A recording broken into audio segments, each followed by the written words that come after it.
Ce concours de plaidoirie a été lancé par les éditions Lamy l'année dernière avec la revue Lamy de la concurrence et en partenariat avec l'autorité de la concurrence. Donc, le concours Lamy de la concurrence est destiné à permettre à des jeunes étudiants de se faire repérer par leurs futurs employeurs, soit des cabinets d'avocats spécialisés en droit de la concurrence, soit des entreprises qui ont des questions de concurrence à résoudre. L'idée était d'offrir l'occasion à de jeunes juristes d'affronter un cas pratique fictif, mais de se mettre dans des conditions réelles de plaidoirie, dans ce lieu prestigieux qui est la première chambre de la Cour d'appel de Paris.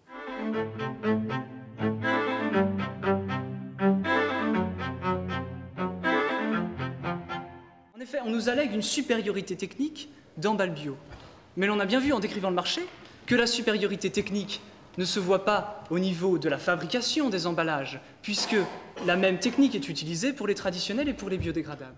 Quel est le temps que vous estimez nécessaire pour une société distributrice sur le marché pour pouvoir se réorganiser elle-même et trouver une solution alternative?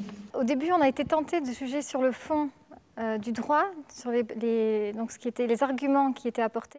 Finalement, on a décidé de juger, et je pense que c'était l'exercice, de juger sur la forme et sur la façon dont ils arrivaient à répondre aux questions difficiles que nous, on leur posait. Nous avons choisi l'équipe numéro 14 qui défendait Emballe Bio. Elle est donc déclarée vainqueur et je vous demande de l'applaudir.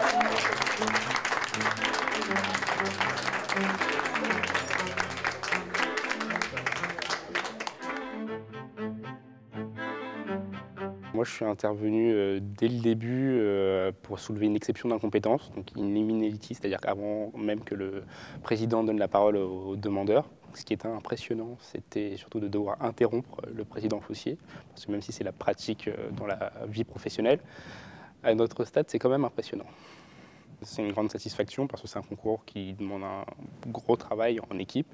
Et puis, quand on finit nos études en droit, des stages dans une entreprise comme Michelin ou un cabinet comme Bredin-Pratt, c'est vraiment le mieux de ce qu'on peut avoir dans le domaine du droit des affaires.